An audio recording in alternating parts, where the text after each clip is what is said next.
ជំរាបសួរបងបាទជំរាបសួរបងមានឈ្មោះអីដែរបងខ្ញុំឈ្មោះកក្កដានៅទីនេះគេហៅភូមិឃុំអីដែរបង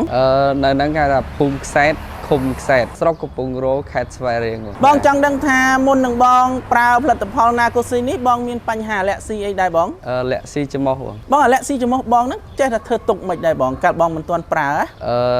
វាចេះតែឈូលច្មោះក្តាស់ចេះដេកហូរទឹកភ្នែកអញ្ចឹងភ្នែកមានធ្វើទុកអីទៀតដែរលមាស់ភ្នែកលមាស់តិចអីដែរបងក្អកអីជាប្រចាំមានហូរស្បោអីដែរបាទមានហូរស្បោដែរមានហូរស្បោបាទបងហើយបងប្រើផលិតផលណាកូស៊ីហ្នឹងបងប្រើប្រហែលថ្ងៃឬអស់ប្រហែលគ្រាប់បងដឹងពីប្រសិទ្ធភាពបងខ្ញុំប្រើហ្នឹងដូចជា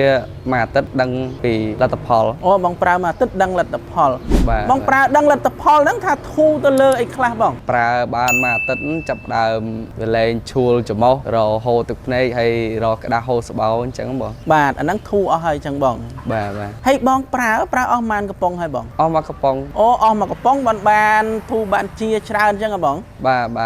បងហើយពីមុនមកបងធ្លាប់ប្រើផលិតផលអីផ្សេងឬក៏ធ្លាប់ទៅពិនិត្យអីដែរបងអត់ដែរផងបងអត់ដែលទេទឹមប្រើផលិតផលណាកូស៊ីទៅបងបានធូរបានជាអញ្ចឹងហ៎បងបាទទឹមប្រើមកជាអញ្ចឹងបងសូមបងជួយបញ្ជាក់ម្ដងទៀតមើលបងថាបងប្រើណាកូស៊ីហ្នឹងអស់មួយកំប៉ុងហ្នឹងបងជាទៅលើអីខ្លះអញ្ចឹងហ៎បងក្អកក៏ខ្ញុំអាសាក្អកដែរតាំងពីហូបណាកូស៊ីទាំងមកវាលែងក្អកតែម្ដងបងបាទលែងក្អកបាត់ឈួលច្មោះបាត់អីចឹងឈួលច្មោះហូរទឹកភ្នែកហ្នឹងបាត់អស់ហើយបងបាទឥឡូវបងហូបអីផ្សេងទៅមានធ្វើទុកអីដែរបងអត់មានទេបងអញ្ចឹងបងហូបទឹកកកឬក៏ហូបគ្រឿងផ្អាប់អីអត់មានធ្វើទុកទេគ្រឿងសមុទ្រអីអត់ផងបងអត់ធ្វើទុកនេះជាគ្រឿងសមុទ្រទឹកកកបងក៏មិនហូបអត់បានទេក៏មិនហូបអត់បានវាចេះតែឈួលក្តាស់អញ្ចឹងហ៎បងបាទចឹងអរគុណច្រើនបងសម្រាប់ការចែករំលែកជាចុងក្រោយបងមានពាក្យពេចន៍អីផ្ដាំទៅពុកម៉ែបងប្អូនដែលមានបញ្ហាលាក់ស៊ីដូចបងចឹងឲ្យគាត់ងាកមកប្រើផលិតផលណាកូស៊ីឲ្យបានធូរបានជាដូចបងចឹងណាកូស៊ីល្អ